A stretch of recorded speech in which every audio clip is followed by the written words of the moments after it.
नमस्कार दोस्तों, डिफेंस प्रकरण मैनुअल 2025 की हमारी विशेष सीरीज में आपका स्वागत है। आज हम एक बहुत ही महत्वपूर्ण विषय पर बात करने जा रहे हैं। चैप्टर 4 खरीद प्रक्रिया के चरण। अभी तक हमने समझा है कि रक्षा खरीद के नियम क्या हैं। आज हम जानेंगे जब फौज को किसी चीज की जरूरत होती है तो एक विचार से लेकर उस सामान के हाथ में आने तक का सफर कैसे तय होता है। यह एक चरण दर चरण प्रक्रिया है जिसे आज हम विस्तार से समझेंगे। जैसे SOC, RFP, A1, RFP, PC, TEC, CNC, EAS. दोस्तों, हमें खरीद की जरूरत क्यों पड़ती है? सबसे पहला सवाल तो इसके मुख्य 4 कारण हो सकते हैं। कमियों को पूरा करना। मान लीजिए एक रेजिमेंट के पास 100 ट्रकों की अथराइजेशन है लेकिन उसके पास 80 ट्रक ही बचे हैं, तो जो 20 ट्रक की कमी को पूरा करने के लिए खरीद की जाएगी। नई जरूरतें, एड हॉक नीड्स। कभी कभी अचानक कोई नई जरूरत आ जाती है। उदाहरण के लिए साचन जैसे ऊंचे इलाकों में तैनात जवानों के लिए अचानक नए तरह के गर्म कपड़ों की जरूरत पड़ सकती है जो पहले से प्लान में नहीं थे। आउटसोर्सिंग। कुछ काम ऐसे होते हैं जो खुद करने से के बजाय बेहतर है आउटसोर्स से करवाना, जैसे किसी मिलिट्री बेस की साफ सफाई या कैंटीन का काम किसी प्राइवेट कंपनी को ठेके पर देना। यह सस्ता और ज्यादा कुशल हो सकता है। रखरखाव। हमारे पास जो पहले से सामान है उन्हें चालू रखने के लिए स्पेयर पार्ट्स और सर्विसिंग की जरूरत होती है। ये भी खरीद का बहुत बड़ा हिस्सा होता है। तो इन 4 कारणों से खरीद की प्रक्रिया शुरू होती है। अब जब जरूरत तय हो गई तो पूरी प्रक्रिया कैसे चलती है यह समझते हैं। सबसे पहले एसओसी तैयार करना कि सामान हमें क्या चाहिए और क्यों चाहिए। एऑन, एक्सेप्टेंस ऑफ नेसेसिटी, यानी सीएफए से मंजूरी लेना। RFP, request for proposal, tender निकालना। फिर बाजार में खबर फैलाई जाती है कि हमें सामान चाहिए, अपनी अपनी कीमत बताओ। तकनीकी कमेटी, टेक्निकल एवोल्यूशन कमेटी, जो कंपनियां आगे आते हैं उनके सामान की क्वालिटी चेक की जाती है। जो आपने टेक्निकल पैरामीटर दिए हैं क्या उन पर खरी उतर रही हैं। उसके बाद CNC, commercial negotiation committee, rate पर बात करना। सबसे कम दाम वाली कंपनी के साथ बैठकर और दाम करवाए जाते हैं। कॉन्ट्रैक्ट ऑर्डर देना और अंत में डील पक्की करके सामान का ऑर्डर दे दिया जाता है। यह एक ओवरव्यू था। अब आइए हर स्टेप को थोड़ा गहराई से समझेंगे। स्टेटमेंट ऑफ केस, इससे आप खरीद का आधार समझिए। यह एक फाइल होती है जिसमें लिखा जाता है हमें 500 नए नाइट विजन गॉगल चाहिए क्योंकि पुराने वाले खराब हो चुके हैं और इसकी अनुमानित खर्च 5 करोड़ रुपए आएगा। इसमें सामान का पूरा औचित्य यानी जस्टिफिकेशन होता है।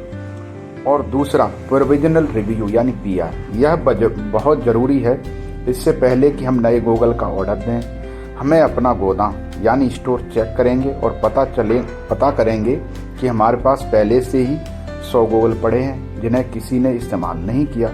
तो पीआर का मकसद यही है कि हम फालतू खरीद से बचें और सिर्फ उतना ही सामान खरीदें जितना हमको जरूरत है।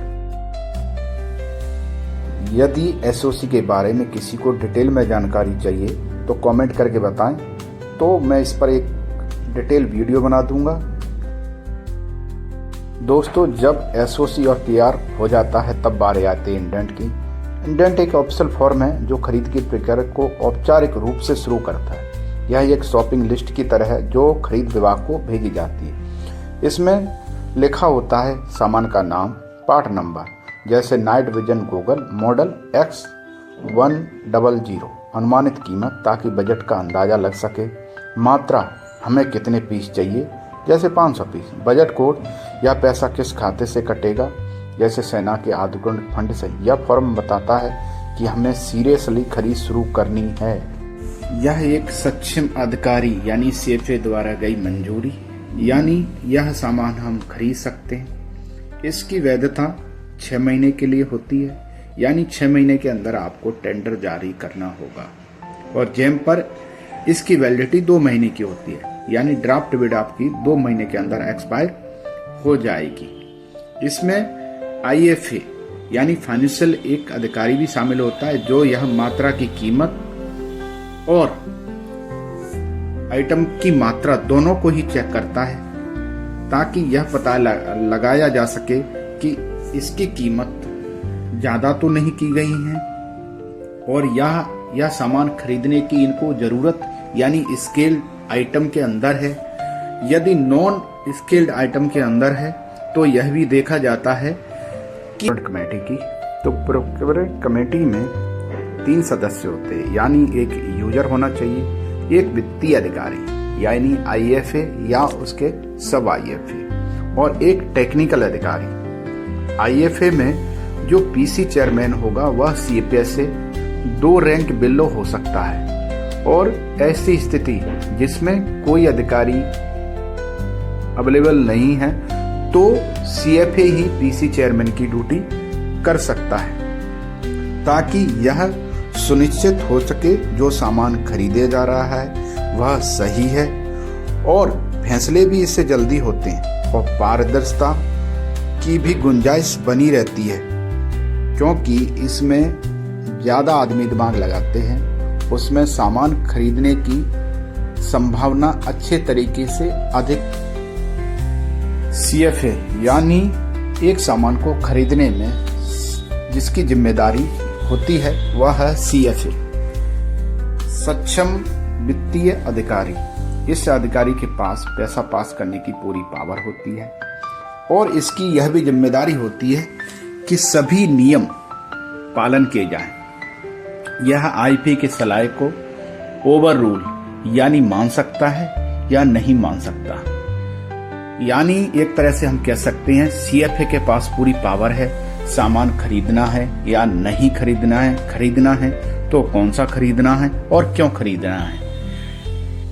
दोस्तों, DPM 2025 के अगले अध्याय में हम समझेंगे कि एवं मिल गया तो आगे कार्रवाई कैसे करनी है, आगे हमें सामान बेचने यानी सप्लायरों को कैसे ढूंढना है, उनके क्या क्या तरीके होते हैं, और हम सीखेंगे कि टेंडर मिलने के बाद उसका एवल्यूएशन किस प्रकार किया जाता है। तो तब तक के लिए अपना ध्यान रखें, स्वस्थ रहें, व्यस्त रहें और मस्त रहें। जय